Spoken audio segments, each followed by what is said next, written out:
தமிழ்நாடு அனைத்து அரசு அலுவலர்கள், ஆசிரியர்கள் மற்றும் உள்ளாட்சி பணியாளர்கள் சங்கங்களின் கூட்டமைப்பினர் இன்று ஒருநாள் பல்வேறு கோரிக்கைகளை முன்வைத்து அடையாள வேலைநிறுத்த போராட்டத்தில் ஈடுபட்டனர். ராணிப்பேட்டை மாவட்டம் ஆற்காடு வட்டாட்சியர் அலுவலக நுழைவாயில் முன்பு தமிழ்நாடு அனைத்து அரசு அலுவலர்கள், ஆசிரியர்கள் மற்றும் உள்ளாட்சி பணியாளர்கள் சங்கங்களின் கூட்டமைப்பினர் இன்று ஒருநாள் அடையாள வேலைநிறுத்த போராட்டத்தில் ஈடுபட்டனர். இந்த அடையாள வேலைநிறுத்த போராட்டம் வாயிலாக தெரிவிக்கப்பட்டதாவது,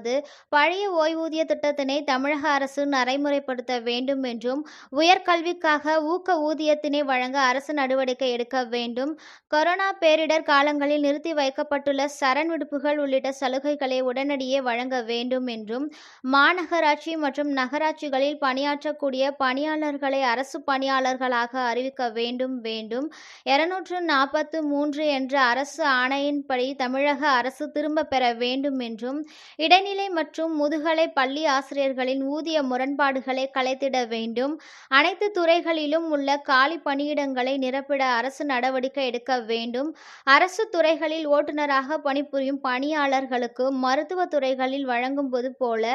டைம் பவுண்டர் முறையில் பதவி உயர்வுகளை வழங்க வேண்டும் என்பன உள்ளிட்ட பல்வேறு கோரிக்கைகளை தமிழக அரசு நிறைவேற்ற வேண்டும் என தெரிவித்து கோஷங்களை எழுப்பி போராட்டத்தில் ஈடுபட்டனர். இன்றைய தினம் தமிழ்நாடு முழுவதும் ஒரு நாள் அடையாள வேலை நிறுத்தம் நடைபெற்றுக் கொண்டிருக்கிறது. அந்த அடையாள வேலை நிறுத்தத்தின் போது நாங்கள் மாண்புமிகு தமிழ்நாடு முதலமைச்சர்களை வலியுறுத்தி கேட்டுக்கொள்வதெல்லாம், நாங்கள் தேர்தல் வாக்குறுதியாக கொடுத்த பழைய ஓய்வு திட்டத்தை நடைமுறைப்படுத்த வேண்டும், உயர்கல்விக்கான ஊக்க ஊதிய உயர்வை வழங்கிட வேண்டும், அதே போல கொரோனா காலத்தில் நிறுத்தி வைக்கப்பட்ட சரண் விடுப்பு சலுகையை உடனடியாக விடுவித்திட வேண்டும், மாநகராட்சி மற்றும் நகராட்சி பணிகளில் பணிபுரியக்கூடிய அனைத்து பணியாளர்களையும் அரசு ஊழியர்களாக அறிவிக்க வேண்டும், 243 என்ற அரசாணையை திரும்ப பெற வேண்டும், தலைமைச் செயலகம் உள்ளிட்ட அனைத்து துறைகளிலும் காலியாக உள்ள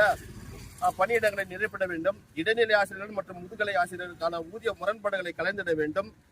தமிழகத்தில் பணிபுரியும் ஓட்டுநர்களுக்கு 7, 14, 20 ஆண்டுகளுக்கு உரிய மருத்துவர்களுக்கு உள்ளது போல நிலை 3, நிலை 2, நிலை 1 என்ற டைம் பவுண்டட் பதவி உயர்வை வழங்கிட வேண்டும், நகராட்சி மற்றும் பேரூராட்சி மாநகராட்சிகளில் ஊராட்சிகளில் பணிபுரியும் மேல்நிலை நீர்த்தக்க தொட்டி இயக்குபவர்கள், தூய்மை பணியாளர்கள், தூய்மை காவலர்களுக்கு காலமுறை ஊதியம் வழங்கிட வேண்டும் என்று இந்த கூட்டமைப்பின் வாயிலாகவும் வேலை நிறுத்தத்தின் வாயிலாகவும் மாண்புமிகு தமிழ்நாடு முதலமைச்சர்களை வலியுறுத்தி கேட்டுக்கொள்கிறோம். இந்த ஒரு நாள் அடையாள வேலை நிறுத்தத்தை கருத்தில் கொண்டு எங்களுடைய மாநில ஒருங்கிணைப்பவர்களை அழைத்து பேச வேண்டும். அப்படி அழைத்து பேசாவிட்டால் நாங்கள் ஏற்கனவே திட்டமிட்டபடி 26/2/2024 முதல் காலவரற்ற வேலை நிறுத்தத்தை நாங்கள் மேற்கொள்வோம் என்பதை இந்த கூட்டமைப்பின் வாயிலாக நாங்கள் தமிழக அரசுக்கு தெரிவித்துக் கொள்கிறோம். வே. சரவணன், மாநில ஒருங்கிணைப்பாளர், தமிழ்நாடு அனைத்து அரசு அலுவலர்கள், ஆசிரியர்கள் மற்றும் உள்ளாட்சி பிரதேச சங்கங்களின் கூட்டமைப்பு.